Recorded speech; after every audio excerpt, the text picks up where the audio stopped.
शिवसेना शिंदे गटाचे खासदार नरेश म्हस्के यांनी शिवसेना उद्धव बाळासाहेब ठाकरे पक्ष आणि खासदार संजय राऊत यांच्यावर जोरदार टीका केली। पक्षातील घडामोडींना संजय राऊत जबाबदार असल्याचा आरोप करत आगामी काळात आणखीन आमदार, खासदार आणि नगरसेवक पक्ष सोडू शकतात असा दावा त्यांनी केला।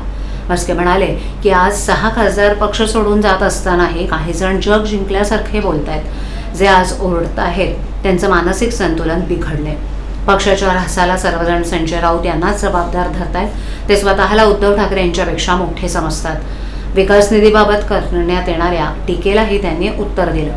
खासदाराला वर्षाला 5 कोटी रुपयांचा निधी मिळतो, मात्र त्यातील सुमारे 50 लाख रुपये जीएसटी मध्ये जातात। अनेक खासदार 3-4 वर्षाचा निधी एकत्रित करून खर्च करतात। सर्व विधानसभा मतदारसंघांना न्याय मिळावा म्हणून नियोजन केलं जातं। माझाही 2 वर्षाचा निधी खर्च केलेला नाही, तो शेवटच्या वर्षी खर्च करणार आहे। केवळ आकडे पाहून टीका करणं योग्य नाही असं त्यांनी स्पष्ट केलं। संजय दीना पाटील यांच्या वक्तव्याचा उल्लेख करत म्हस्के म्हणाले, ते पक्ष का सोडून गेले हे त्यांनीच व्यासपीठावर सांगितलंय। तिकीट कसं दिलं जात होतं हे खैरे, सुषमाताई आणि कैलास पाटील यांना विचारा। पैशाच्या चर्चा करण्यापेक्षा आत्मपरीक्षण करा। बंडू जाधव, ओमराजे यांना कसा त्रास दिला गेला हेही पहा। आगामी राजकीय घडामोडींवर भाष्य करत त्यांनी येत्या काळात आणखीन आमदार, खासदार आणि नगरसेवक आमच्याकडे येऊ शकतात हे विधान मी पूर्ण जबाबदारीनं करत आहे। निधी कसा मिळवायचा हे आम्हालाच माहिती आहे असं म्हटले।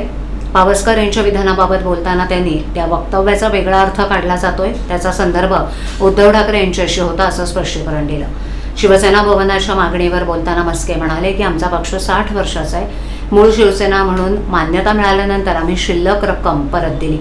पक्ष वाढत असल्यामुळे नवीन शिवसेना भवनाची गरज आहे। दादर, बांद्रा आणि परळसारख्या प्रमुख ठिकाणी शिवसेना भवन उभारण्यात येणार असून खासदार श्रीकांत शिंदे यांच्या नेतृत्वाखाली त्यासाठी जागांची पाहणी सुरू आहे। लवकरच नवीन शिवसेना भवन उभं राहील असा विश्वास त्यांनी व्यक्त केला। आम्हाला विकास निधी मिळत नाही, मात्र कथनी आणि करणीमध्ये फरक आहे। त्या खासदारांना मिळालेला निधी देखील यांनी खर्च केलेला नाहीये अशी आकडेवारी सांगते। हे बघा, आकडेवारी मी पाहिली माध्यमांमध्ये।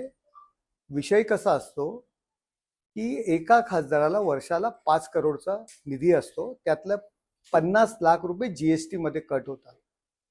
4.5 करोड निधी वर्षाला असतो।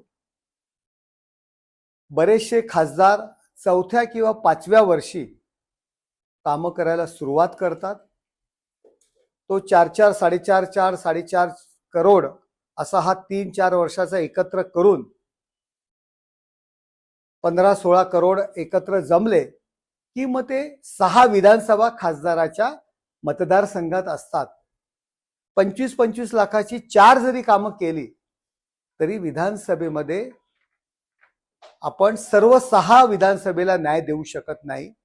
त्यामुळे एका विधानसभेत जर खर्च केला तर बाकीचे लोक बोंबाबोंब करतात, नाराज होतात। त्यामुळे एकत्र 4-1 वर्षाचा निधी जमला की 5व्या वर्षी प्रत्येक ठिकाणी एकाच वेळी तो निधी देता येतो। टेक्निकल गोष्टी समजून घ्या।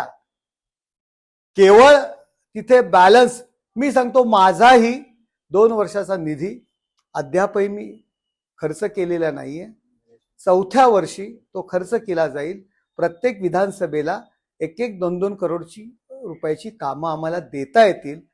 त्यामुळे सर्वत्र त्या विधानसभेत काम करता येतं। टेक्निकल गोष्टी आहेत।